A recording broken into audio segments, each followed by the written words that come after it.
जो creamy layer की बात कर रहे थे वो नहीं लागू होने देंगे। और उन्होंने कहा था कि हम विधायिका लाकर इस चीज को हम हटाएंगे। यानी कि आप बहुत बड़ी बात बता रहे हैं कि हमारी लड़ाई जो है डायरेक्ट सुप्रीम कोर्ट से थी। हमारे समाज की लड़ाई डायरेक्ट सुप्रीम कोर्ट से थी। लेकिन कुछ लोग कंफ्यूज हैं। यानी कि उनको लग रहा था कि केंद्र सरकार से भी मेरी लड़ाई है। ये भारत बंद का जो ऐलान हुआ था उसका समर्थन श्री चिराग पासवान जी ने किया था। तो कुछ लोग जो प्रदर्शन में शामिल थे वो जो है एनडीए यानी बीजेपी के विरुद्ध में नारे भी लगाने का काम करते थे। और उन्हीं के घटक दल के गठबंधन के एक पार्टी के कहा जाए तो गठबंधन के साथ ही श्री चिराग पासवान जी ने उस भारत बंद का समर्थन किया। इसके बारे में क्या बोलना चाहेंगे? देखिए, भारत बंद तो किसी सरकार की वो भारत बंद नहीं थी, किसी पार्टी की भारत बंद नहीं थी, वो कोई पार्टी नहीं किया था। वो तो हमारा एसी एसटी समाज किया था। समाज की भारत बंदी का ऐलान था ना। और हमारे चिराग पासवान जी एसी एसटी समाज से हमारे आते हैं, अनुसूचित समाज से आते हैं, तो एकदम जाहिर सी बात है कि वो सपोर्ट करेंगे। क्योंकि अगर आप अपने घर में हो और आपके घर में कोई दिक्कत हो रही है, कोई परेशानी हो रही है, और आप अगर उसमें खड़े नहीं होते हैं, तो आपके जितने पीछे के लोग हैं, आपके परिवार है, वो तो टूट जाएंगे ना। तो चिराग पासवान जी अपने परिवार के साथ थे और हमेशा साथ रहेंगे।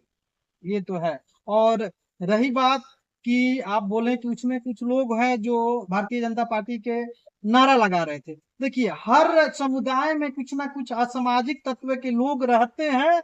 और ये केवल हमेशा वो आते हैं कि जो अभी प्रदर्शन में रहा था वो प्रदर्शन खराब हो। क्योंकि हम लोग तो ऐलान किए थे शांतिपूर्ण प्रदर्शन का। और हमारी जो लड़ाई है, आवाज थी, धरना प्रदर्शन था, वो तो सुप्रीम कोर्ट के खिलाफ था ना, किसी सरकार के खिलाफ तो नहीं था। वो तो सुप्रीम कोर्ट उसकी जजमेंट किया था, तो हम लोग तो सुप्रीम कोर्ट के विरोध में, उसकी फैसला बदलने के विरोध में वो कर रहे थे कि फैसला बदला जाए। इसको अपनी मांगों को रख रहे थे, धरना प्रदर्शन करके, शांतिपूर्ण बैठक करके, रोड जाम करके, भारत बंद करके। तो इसमें किसी पार्टी के हम वो नहीं कहेंगे, और जो भी वो करते हैं वो सामाजिक तत्व के लोग।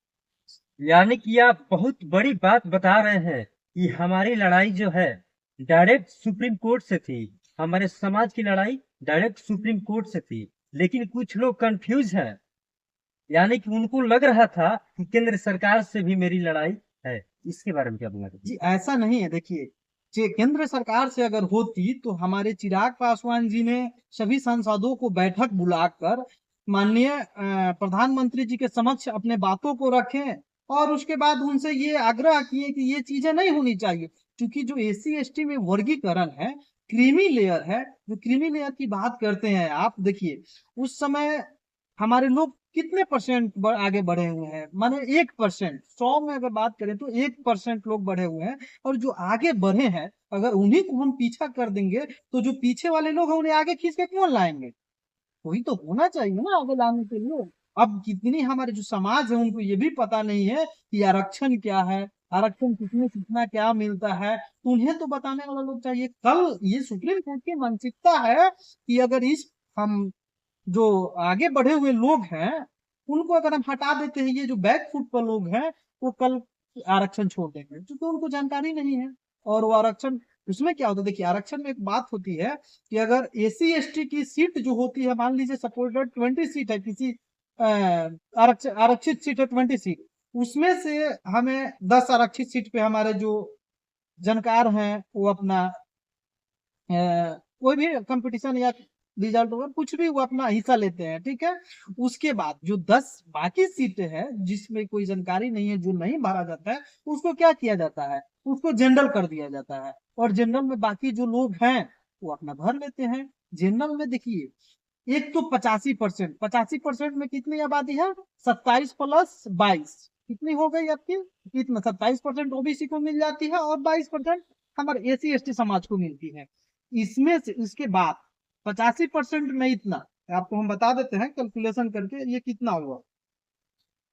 देखिए, 22.5 + 27, ये आपको 49.5% जो आरक्षण है वो हमें 85% वालों को मिलती है। और 50% जो आरक्षण है वो 15% वालों को मिलती है। इसमें कोई कुछ नहीं कहेगा। कॉलेजियम सिस्टम, जो वर्षों से चली आ रही है, जिसके बाप दादा जज थे, वो आज जज बनते आ रहे हैं, उस पर कोई उंगली नहीं उठाता है। इलेक्ट्रेट, अरे जो अभी इलेक्टेरियल जो था, उस पर कोई उंगली नहीं उठाता है, उस पर उंगली हमारे चिराग पासवान जी ने उठाया, क्योंकि वो हमारे SC ST समाज से आते हैं। इनकी हमारी दर्द पीड़ा क्या है कभी लोगों ने नहीं अथी सुना। हम भी एक SC ST समाज से आते हैं, हम भी अनुसूचित जाति समाज से आते हैं। तो हमारी जो पूर्वजों ने जो झेला है, वो आज कोई नहीं झेल रहा है।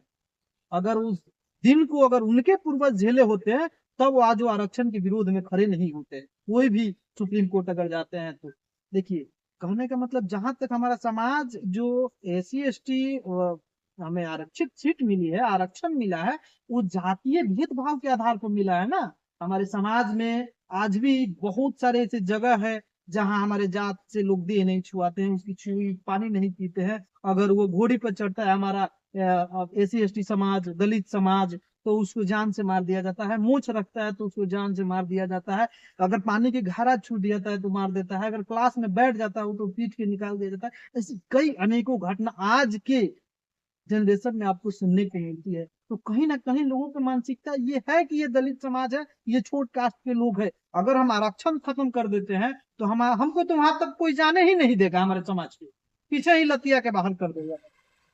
तो हमें तो आरक्षण चाहिए, और इसकी लड़ाई ना हमारी केंद्र सरकार से है, ना किसी अन्य पार्टी से है। हमारी लड़ाई सिर्फ और सिर्फ सुप्रीम कोर्ट के आदेश जो आया है, सुप्रीम कोर्ट से हम लोग रिक्वेस्ट कर रहे हैं, सुप्रीम कोर्ट से अपनी मांग रख रहे हैं, और शांतिपूर्ण धरना प्रदर्शन करके उनको दिखा रहे हैं कि हमें इस चीज से देखा नहीं किया जाए और इस चीज से बेदखल नहीं किया जाए। हम इस चीज के लायक हैं और ये चीज हमें चाहिए। इस मांग को हम करते हैं। कहीं ना कहीं सुप्रीम कोर्ट भी जो है संविधान के तहत ही कार्य करता है। तो जब संविधान ने उस आरक्षण को लागू कर दिया, तो सुप्रीम कोर्ट को भी उस संविधान का मानना चाहिए कम से कम। और नरेंद्र मोदी जी भी हम लोग के साथ हैं। उन्होंने ये बताया था कि ये जो क्रीमी लेयर की बात कर रहे थे वो नहीं लागू होने देंगे, और उन्होंने कहा था कि हम विधायिका लाकर इस चीज को हम हटाएंगे।